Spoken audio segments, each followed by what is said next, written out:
Welcome back. If you're just joining, this is Daybreak on Trust Television. Of course, we'll be snowballing the conversation from the Daybreak interactive session into the discussion segment of the program. But then we'll be looking at it from the angle of the cost of governance. Now, as you may be aware, the President and the Vice President over the course of the last year have spent around 18 billion on foreign trips to around 16 countries. While a lot of Nigerians have said maybe it's because we're trying to attract more foreign direct investment into the country, others are of the opinion that this is just a lot of money to spend on direct investments that not so many people have seen the fruits or results of. So joining me in the studio this morning to provide more perspective, context, and analysis, I have here with me Chioma Iruke, who is with the Center for Democracy and Development. She is a researcher at the CDD. And also joining us via video chat is Dr. Umar Yakubu, the Executive Director of the Center for Fiscal Transparency and Public Integrity. Welcome to the program. Thank you very much. Yes, indeed. Dr. Umar Yakubu, perhaps I should start the conversation with you. What's your immediate reaction to hearing the development that the President and the Vice President are currently out of the country? The truth is, they have not really violated any law, and because then they can govern from anywhere. But what they need to understand is element of symbolism. When you're leading citizens of 200 million people, you have to show some semblance of that you care and that your presence means so much to them, because there are so many issues on ground, so many problems on ground they need to solve. We are having flooding problems, insecurity issues, the economy is biting. And when the President and Vice President are not around, it symbolizes like they don't care for the feelings of Nigerians and they have all the better things to do. All right, Chioma, your work is basically focused on data and research. Would you say the figures match in terms of the cost of traveling and the cost of embarking on these trips vis-a-vis the impact of these trips on the economy? Well, I would say no, because I think it's even two-edged, because so far between his coming into office and as at January 2024, we would say that his trip has accumulated close to 36% of Nigerians' budgets. But the impact is what we haven't seen. Although we could say that there are certain policies that have been put in place, but those policies would take time for us to see those impacts. And this is when you're comparing to someone like Obasanjo, the former president, where you'd say that, okay, we got debt forgiveness, there were a lot of economic reforms. It's not the same under President Bola Tinubu. So I wouldn't say it matches, but I would say his reform will take time. So it's still for us to be watching to see, okay, what would happen in the next 2 years, in the next 1 year. So I think that's my take. Okay, basically focusing on what will happen in the next 1 or maybe 2 years. But then, Dr. Umar Yakubu, some would say transparency has been a major issue with governments, especially Nigerians. We've seen organizations like the Civil Society Legislative, perhaps I should just rephrase and say CISLAC, because I forgot, of course, the name. But then CISLAC has called on the presidency to be a little bit more transparent with its activities, especially as a result of the fact that these trips have been embarked upon several times, monies have been spent with no real impact on the Nigerian economy. What would you give as some of the tips to the government as it is, in terms of ensuring that maybe Nigerians do not feel so left out when they hear such figures being mentioned with no real impact in their lives? Yeah, the truth is the degree of transparency of this government and several governments before this is very low. Very low in the sense that if you want to develop a country, you have to be transparent on your budget. You have to be transparent on your plans. You have to tell citizens what to expect and what you are going to do. Now, if you are traveling, you just don't wake up, you are leading 200 million people. You just wake up one morning and say you are not around. What is the work plan? What are you going to do? What is the benefit? What are you going to achieve? But not just 2 days before your trip, you say, oh, I'm going on holiday. Nobody knows what you are going for. Another one, you're going for a summit. What are the benefits? What is the cost benefit analysis of that trip? Because it's taxpayers that are paying for your trip. I know civil servants and politicians have been long accused of using these trips as just ways of making money for the extra code. There's really no benefit. Also, if you are really transparent, where are all the reports of all the trips they have been traveling to? What is the benefit? It would be nice to what my colleague from CDD just said now.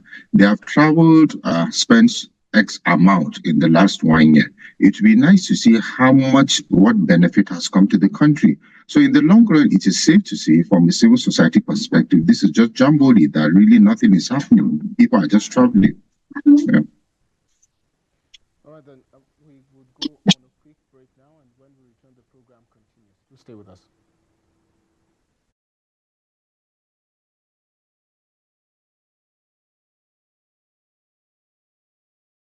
This is Trust TV, documenting the Nigerian story. Welcome back to the program. It's still Daybreak on Trust TV. Dr. Umar, if I have you now, what are some of the low-hanging fruits that you think that this government can take advantage of, especially in situations where, like this, where it's not looking so good, especially, around these conversations of traveling out of the country, not being present, when we had an explosion that has claimed the lives of over 150 persons in Jigawa State, and also some other unfortunate incidences that have happened in and around Nigeria. Not having the president and the vice president of the country currently around to respond to some of these things, of course, would you say is what is causing some of the bad blood that we are seeing generating in the media space? Like I said, they just need to be more responsible in terms of the symbolism. Sometimes an explosion has happened. It has happened, but if the leaders are there for sympathy, to empathize with the people, is an element of good governance. Not just is because when you travel, it looks like you just don't care. And the governors too need to do the same. When it happened in Jigawa State, they all need to be on ground to coordinate humanitarian activities to support these people. These are all what good governance are all about. Good governance is all about. So traveling, like I said earlier on, what is the benefit of the travel? We have had past presidents and president was always traveling, but there is no documented data to show the benefits of those traveling. I think let's focus on that. Before a leader travels and the monies they expend with the economy now, we're supposed to be looking for money, but on each trip, probably tens of millions are being spent of taxpayers' money. It will be the responsible thing to educate Nigerians and inform Nigerians before you travel, why you are traveling, and after you come back, you tell us the purpose of what you achieved when you travel. All right, Chioma, are Nigerians better off? I mean, we've seen countless number of presidents embark on these trips. The president himself has visited France a couple of times, including the United Arab Emirates. We saw him, attend quite a number of international trade and business-related events. But then Umar Yakubu has spoken about the need to document. What mechanism do you think this government could have used to document these progresses so that Nigerians could track? Okay, the first one would be what they want to achieve by these travels or by these trips. We are not even aware of that yet. Although they claim that it's for economic benefits or economic progress, we are not aware of that yet. So there should be, first of all, the consciousness of what they want to achieve, and that could now lead to how we can track them. So if you are traveling to France or the hunger event that just took place and you are calling for debt relief, Nigerians would be watching to see, is there going to be a debt relief anytime soon? Are we going to have debt forgiveness? If you are going to attract more foreign investors, we'll also be watching how many foreign investors has come so far, how many of them did not like the policies that were being put forward. So those are the kind of things we'd want to see. But I think first of all is going to be, what do you want to achieve? Or what are your intentions? So I think that should be the major thing from the government. Then I think also there's also a gap in sense of diplomats. So since he has assumed office, we don't know the diplomatic angle of what he's trying to achieve in terms of how many diplomats has he appointed, who is taking this country, who is protecting the image or projecting the image outside the nation. So we don't know about that yet. So I think that is also something that I think the presidency should also look at. Okay, Dr. Umar, I mean, is it necessary that the president and the vice president has to be the ones who represent Nigeria during these business trips, business meeting, or annual events that take place across different parts of the country? I mean, we've seen, in countries like the United States where the Secretary of State is being advanced to represent the president in different countries, but the situation is seeming to be different, in the Nigerian context. Yeah, that's because there's no transparency of information. We don't really know what they travel for. They just give us one-liners or two-liners of the details. Or the president or Mr. Vice President is traveling to X country for X for number of days. That's it. No benefit. What's the purpose of the travel? Because if they give those other details, it will be easier to decipher who should go. It could be an ambassador, it could be a minister, it could even be mid-level directorate level. Because there are sometimes you see meetings that directors and deputy directors can attend, but you see even the ministers going. Even the ministers are accused of this kind of abuse of power, I would say, because it's just not their level. And they move with so much people, 10 people, 15 people, 20 people on a trip that brings no benefit to anything. Look at the last climate change conference they went. Now, when they came among so many, when they came back, nobody, at least civil society that I know, not the media, would tell you what the benefits of those trips are. So let's not be distracted about why both of them are traveling. The issue is, why are you even traveling? If the president and vice president can travel every other week, but it's going to benefit the country, why not? But we don't even know why they're traveling. That's just and the frequency is too much, and we're not getting any information on the benefits to the country and our people. One of the most controversial trips that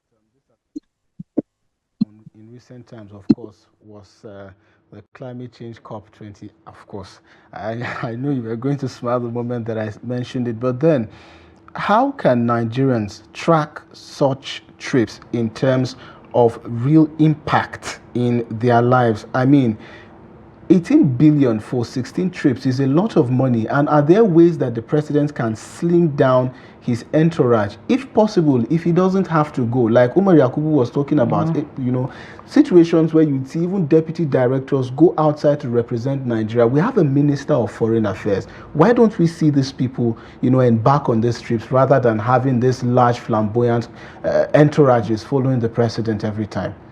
Okay, I think that is on the onus of the president. He is the one who's supposed to decide that. That is the government, the president, the lawmakers. But for some reason, I think I would not want to use the word trying to appease, but I feel like it has become a common pattern. So be it with Buhari's regime, be it with Tinubu's regime, whereby they have a whole entourage of people that special advisors who always go with the president for certain things. In fact, special advisors that have special advisors also advising them. So things like this. So I think that should also reflect on what is the cost of governance for Buhari's regime. Sorry, Tinubu's regime. You want to slim down, cut down the cost of governance. So you have to also cut down the entourage that you use in traveling. And aside that, okay, we are talking about what you want to achieve or what are you looking forward to. So I think that question actually answers everything. So what do you want to achieve, or why are you traveling? These questions will actually determine, okay, I don't need to go there. In fact, I think in the private sector, it happens a lot, whereby you see the MD or the chairman. If he doesn't need to go there, he just sends a representative. I don't think the president needs to be everywhere. Okay, Dr. Umar, is it now counterproductive? Because we've seen these trips occur, these monies have been spent, and Nigerians are expected to be better off as a result of all of this. So where does the fate of Nigerians now lie in all of this? The truth is, there's no data to analyze. There's just no data. But if you just take the example of during former President Muhammadu Buhari's tenure of 8 years, I think Daily Trust, your station, did a critical analysis of the number of times he has traveled, of the amount being spent in terms of extra food, of the amount being spent on jet fuel and everything, the cost of travel was in billions. Now, for those 8 years, they could not give us any data on what the benefits were.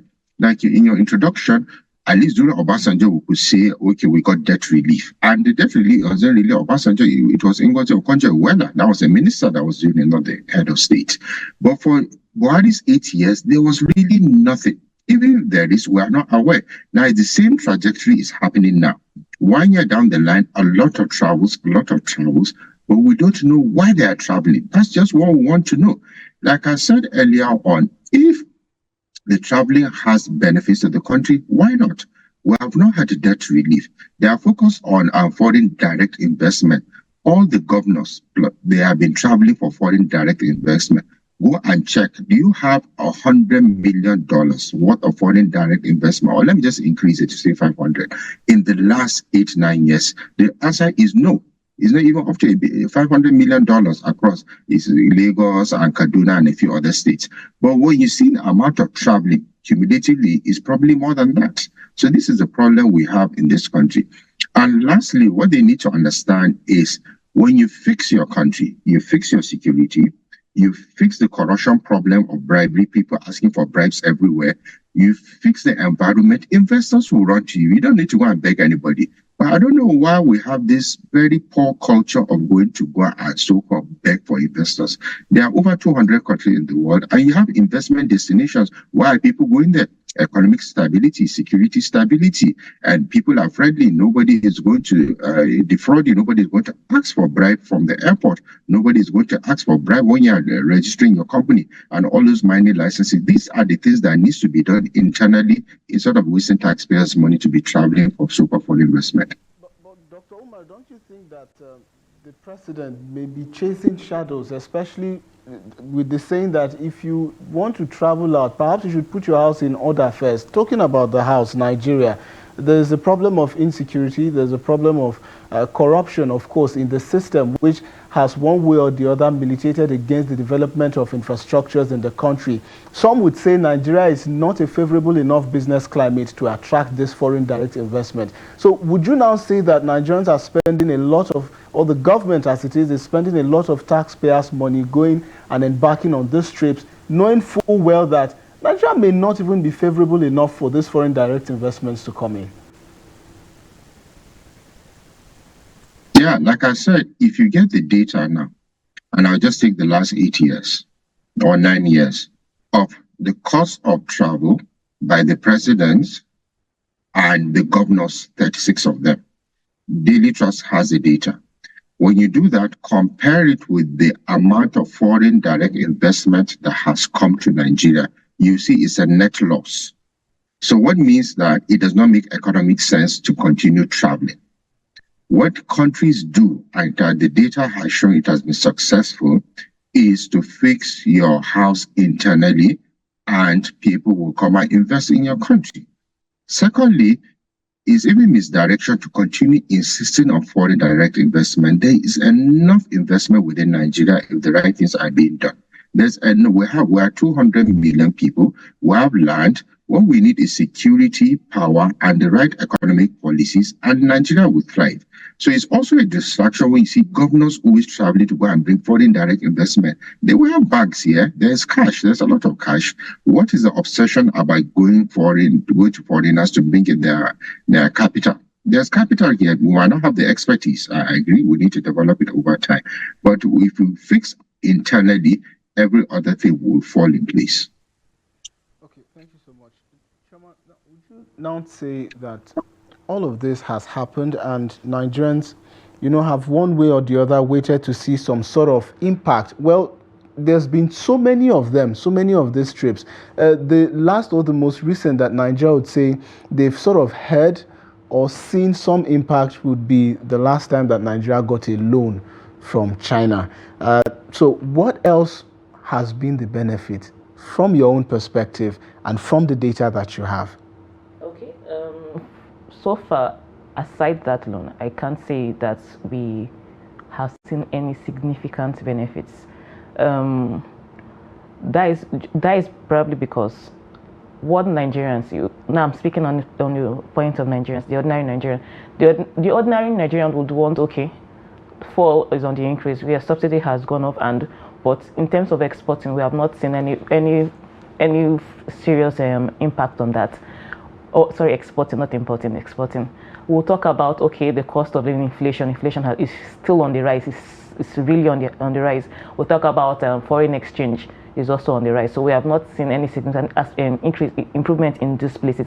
And yes, when we elected the president, we elected him for protection, safety of lives and property, and also for our well-being. That is the economic state. So those are the two aspects that I feel Nigerians will judge the president. And so far, there have not been any significant impact. And when we also talk about the president, we also look at, okay, what is it doing within the country? We still talk about what he's trying to bring in externally.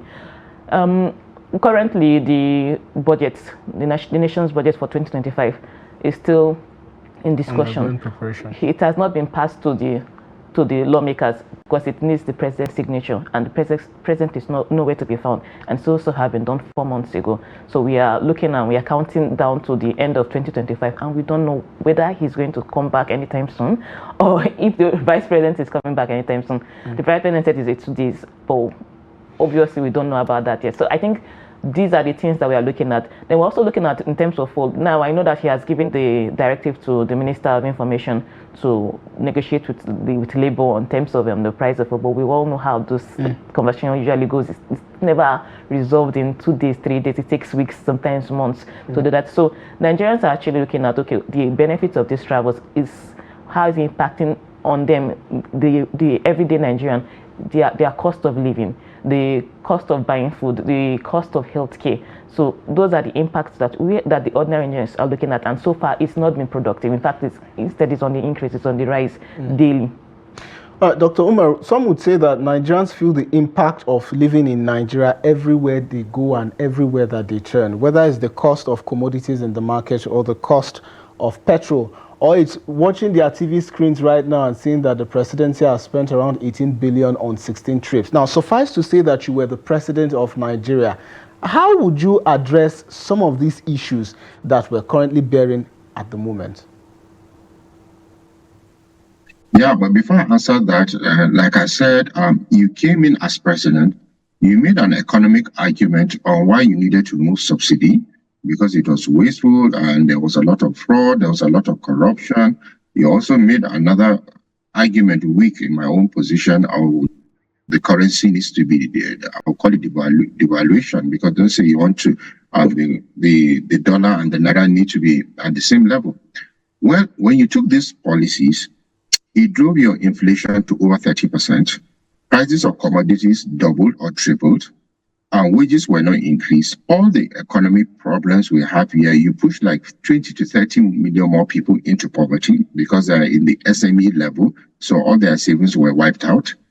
Now, as they are feeling the brunt, the symbolic thing to do is for the political class now because it's not only the president, the political class, the governors, the senators, the House of Reps, all of them, the ministers, need to show to that they're feeling the brunt. And you see, Nigerians would have complained less. But you can't do that when they see you have bought a new plane. You can't do that and then they see you are traveling for foreign medical trip, for example. They can't say you can do that. No MDA's recurrent expenditure has reduced. They are still buying jeeps at 200 million, 250 million, 100-liter capacity jeeps, meaning they are still fueling that fuel that jeep is about 200,000. And they cannot pay minimum wage of 70,000. These are the things people see and they would not be happy. If you look at the convoy, no convoy has reduced up any governor, even though their income in terms of naira has tripled. Nobody's, if you go to government offices, they are still running on generator. You and I are struggling to buy petrol every day because you are calculating. They have not reduced their current expenditure. Then when you look at the budget 2024 and the so-called 2025 that is not even ready, go and check, they have been increasing their recurrent. That's why they went for supplementary budget. I can't remember when, but they are increasing their recurrent. So in the 2025 budget, go and note the recurrent expenditure part. They are all going to increase it to cover all for these differences in petrol, diesel, of all their lifestyle. So meaning they are not feeling it and they are not ready to feel what Nigerians are feeling. And that is why Nigerians, all of us, are complaining. If there is economic austerity measure, it should be applicable and you should show by example there's austerity measure. Nobody has reduced its aids. The other time when there was a little pressure, the House of Reps told you they had reduced their salary. What is their salary? What about the allowances? Go and look at the budget. This civil society organization budget have done an analysis. Go and see the insertions in the budget. There is in the trillions, not billions, of insertions. So they are really, let me use the word Nigeria, they are taking care of themselves while allowing other Nigerians to suffer. Thank you very much, Dr. Umar Yakubu, for that submission. Chioma, perhaps your concluding thoughts as we wrap up the program. I think the government has to do more in terms of transparency. We all know that information is power. So while, yes, that the government has not been forthcoming in terms of information, there's also been a lot of disinformation around that. So without us having the right information, there's always going to be room for speculations, there's going to be rooms for disinformation, there's going to be room for different narratives to also thrive. So I feel like the government has to do more in terms of giving the right information to the public. So I think they should work on that very well. All right, Chioma, Iruke, and Dr. Umar Yakubu, both resource persons, one from, of course, the Center for Democracy and Development, talking about Chioma, and also Dr. Umar Yakubu, who is the Executive Director at the Center for Fiscal Transparency and Public Integrity, have been speaking to us as on the cost of the travels being, of course, embarked upon by the President and the Vice President and its impact on the economy. Thank you so much for being a part of the program. Thank you. I will now go Thank you. to a quick break now, and when we return, it will be time to serve you more on the program. Stay with us.